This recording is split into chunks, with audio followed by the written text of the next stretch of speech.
أعوذ بالله من الشيطان الرجيم. بسم الله الرحمن الرحيم. إن الله يدخل الذين آمنوا وعملوا الصالحات جنات تجري من تحتها الأنهار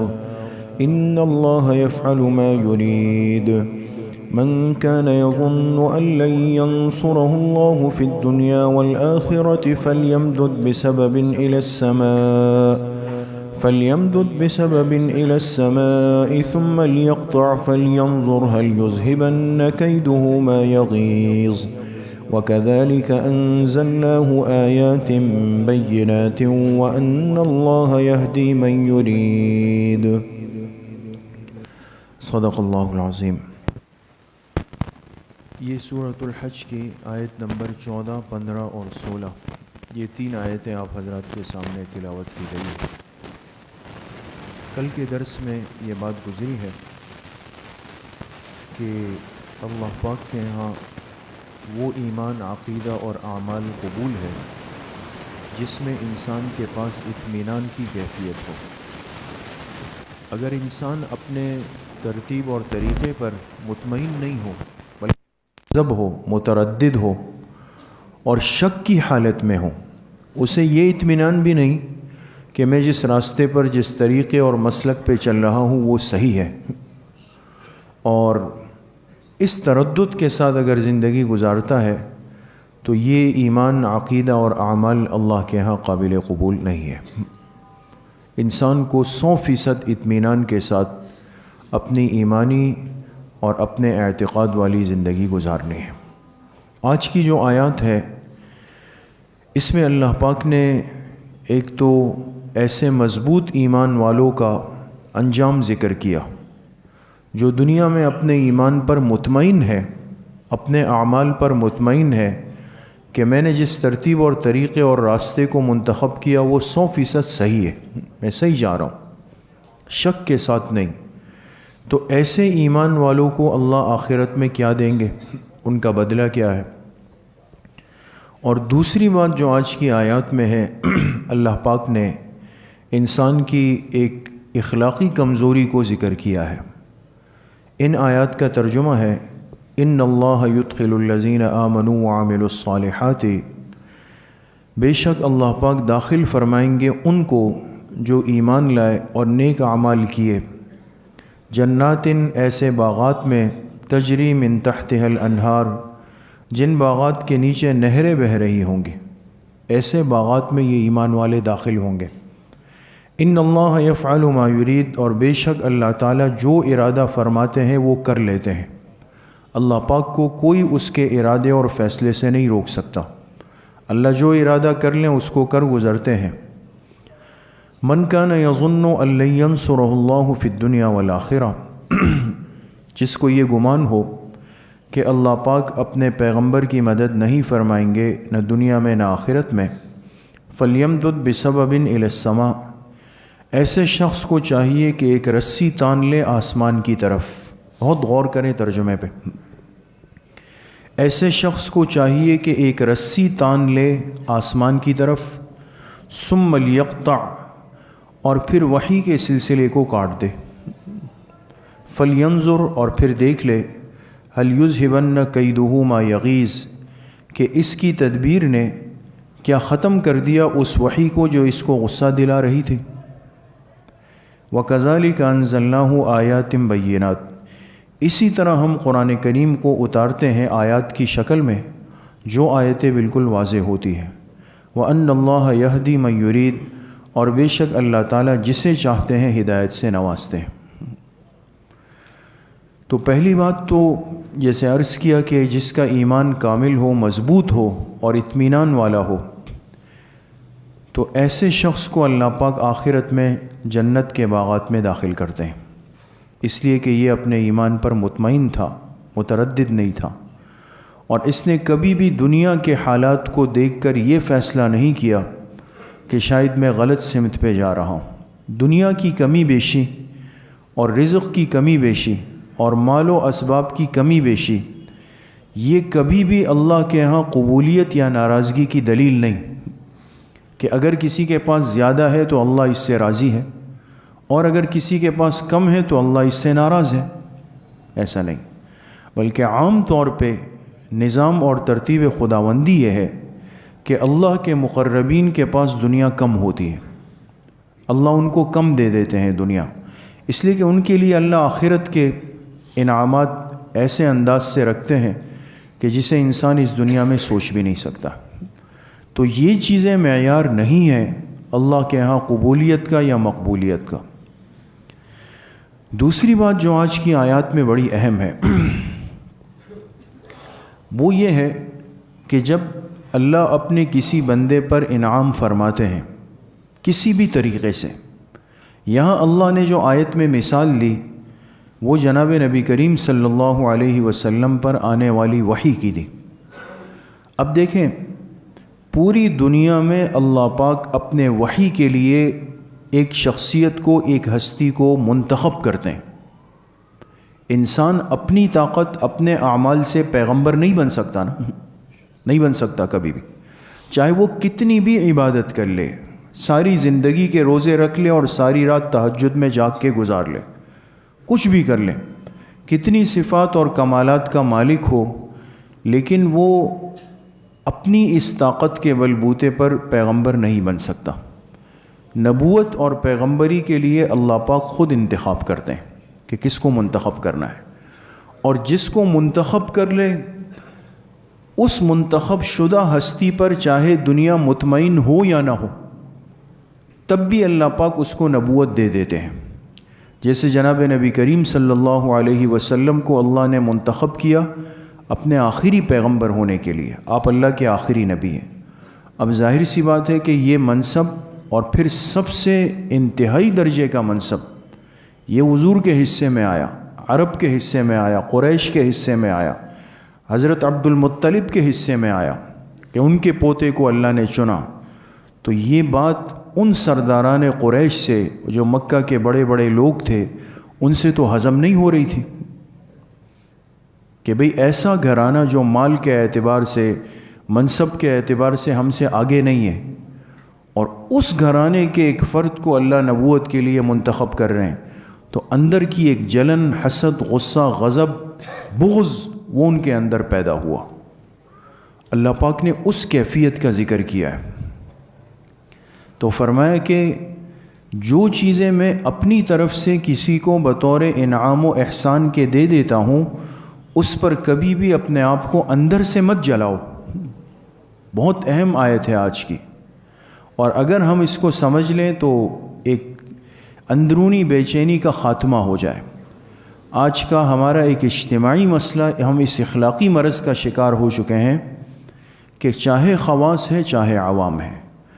ہم سے کسی کا عروج، کسی کی ترقی، کسی کا فضل، کسی کا کمال، کسی کی حیثیت وہ برداشت نہیں ہو سکتی۔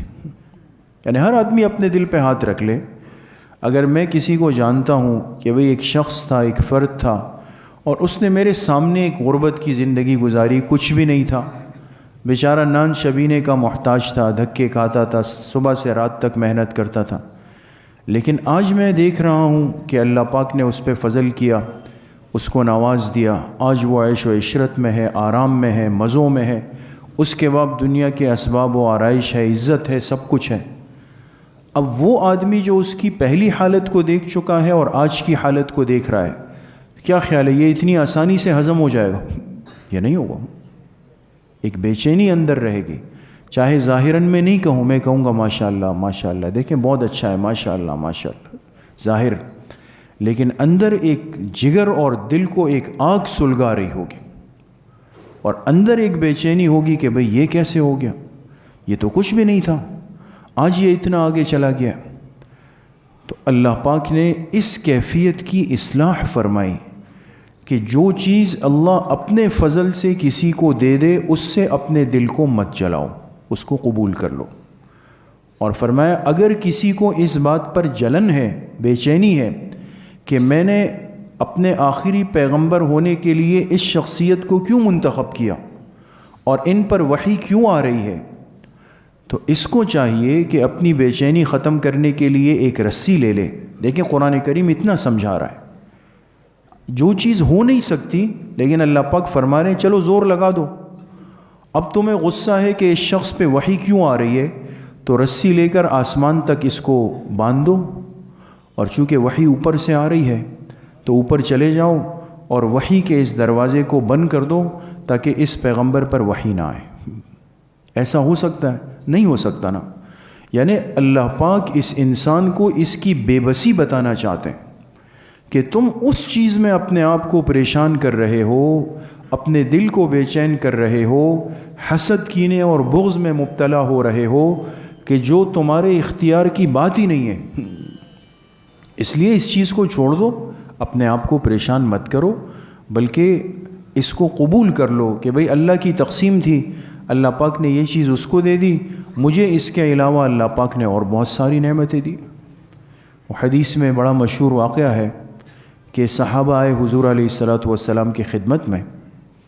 اور آپ سے عرض کیا کہ اے اللہ کے رسول صلی اللہ علیہ وسلم، جو مال والے ہیں، یعنی جو صحابہ مالدار تھے، وہ تو ہم سے آگے نکل گئے اس لیے کہ صدقے کے فضائل آپ بیان کرتے ہیں، وہ جا کے صدقہ دیتے ہیں، زکوٰۃ کے فضائل بیان ہوتے ہیں، وہ زکوٰۃ دیتے ہیں، تو ان کے پاس مال ہے، وہ جہاد میں آگے ہیں، انفاق میں آگے ہیں، صدقہ خیرات میں آگے ہے، تو سارے فضائل تو ان کے پاس چلے گئے۔ اب ہمارے پاس مال نہیں ہے تو ہم کیسے اس فضیلت کو حاصل کریں؟ تو آپ علیہ السلام نے فرمایا کہ تم پریشان نہیں ہو، میں تمہیں ایک عمل بتاتا ہوں، تم اس کو کر لو۔ تم صبح شام 100 مرتبہ یہ کلمہ پڑھا کرو،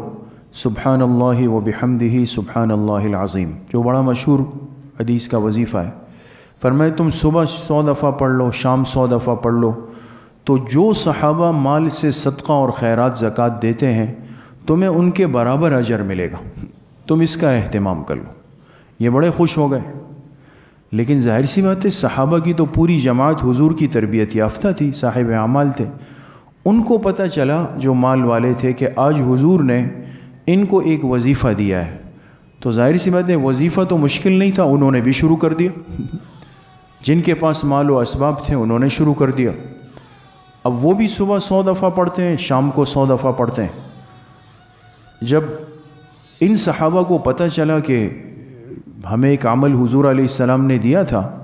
اور انہوں نے وہ عمل بھی شروع کر دیا، تو دوڑے ہوئے آئے دوبارہ حضور کی خدمت میں کہ اللہ کے رسول صلی اللہ علیہ وسلم، آپ نے ہمارے لیے راستہ بنایا، ہمیں وظیفہ بتا دیا، لیکن وہ وظیفہ ان مالدار صحابہ نے بھی شروع کر دیا، اب کیا کریں؟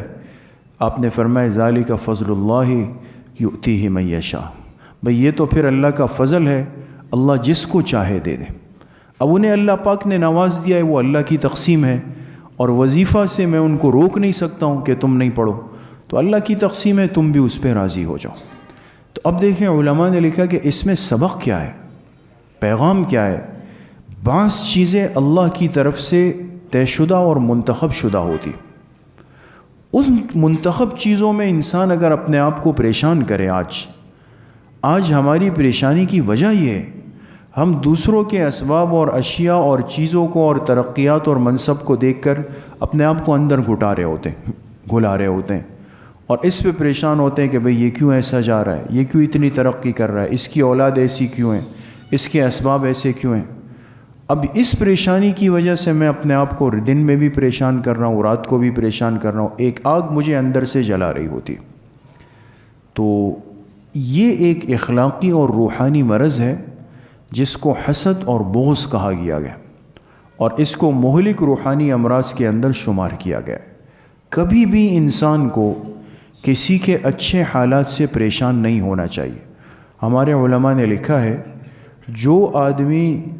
دوسرے کی خوشی پر خوش ہو جائے تو اللہ پاک اس کو بھی اسی خوشی کا موقع نصیب کرتے ہیں، اور جو آدمی کسی کی خوشی کو دیکھ کر پریشان ہو جائے تو اللہ پاک اس کو ساری زندگی اس بے چینی کے اندر مبتلا کر دیتے۔ اب کتنا بڑا مسئلہ ہے۔ تو اس لیے میرے محترم دوستوں، بھائیوں اور بزرگوں، کبھی بھی انسان دوسرے کی ترقی کو، دوسرے کے حالات کو، دوسرے کی کیفیات کو دیکھ کر پریشان نہ ہو، اور اگر ہمیں کسی کی نعمت نظر آ جائے کہ بھئی فلاں پر فلاں نعمت ہوئی ہے تو ہم فوراً اللہ پاک کی دوسری نعمتوں کی طرف متوجہ ہو جائیں۔ بھئی اس کے پاس اگر مال زیادہ ہے تو مجھے اللہ پاک نے صحت دی ہے، اگر اس کے پاس سواری کا انتظام ہے، مجھے اللہ پاک نے تندرست طاقت والی ٹانگیں دی ہے، دیکھو میں کیسا دوڑ دوڑ کے مسجد آ سکتا ہوں، کاروبار کے لیے جا سکتا ہوں۔ اگر اللہ پاک نے اس کو بڑا گھر دیا ہے تو مجھے اللہ پاک نے اگر گھر چھوٹا دیا لیکن میری اولاد بڑی فرما بردار ہے، وہ میری مان کر چلتی ہے۔ تو اگر انسان دوسرے کی نعمت کو دیکھ کر اپنی نعمتوں کا استحضار کرے کہ مجھ پر اللہ کی کتنی بڑی نعمتیں ہیں، کتنے احسانات ہیں، تو پھر یہ حسد، یہ بغض، یہ جلن، یہ اندر کی جو بے چینی ہے، یہ کبھی انسان کو پریشان نہیں کرے گی۔ تو آج کی ان آیات میں اللہ پاک نے اس اخلاقی مرض کی طرف انسان کی توجہ دلائی اور اس کا علاج بتایا کہ اگر تم اپنے آپ کو اس وجہ سے پریشان کرتے ہو کہ اسے اللہ نے یہ نعمت کیوں دے دی، یہ تو اللہ کی دین ہے، تمہیں اگر پسند نہیں ہے تو پھر آ جاؤ آسمان پہ اور اللہ پاک سے وہ چیز کاٹ دو، کر سکتے ہو تو کر لو۔ تو بے بس ہے انسان، ایسا نہیں کر سکتا ہے۔ تو اپنی نعمتوں کو دیکھ کر انسان اللہ پاک کا شکر ادا کرے، اللہ کی طرف متوجہ رہے۔ اللہ پاک مجھے بھی آپ سب کو صحیح عمل کی توفیق نصیب فرمائے۔ الحمدللہ رب العالمین، والصلاة والسلام علی سید الانبیاء والمرسلین سیدنا و مولانا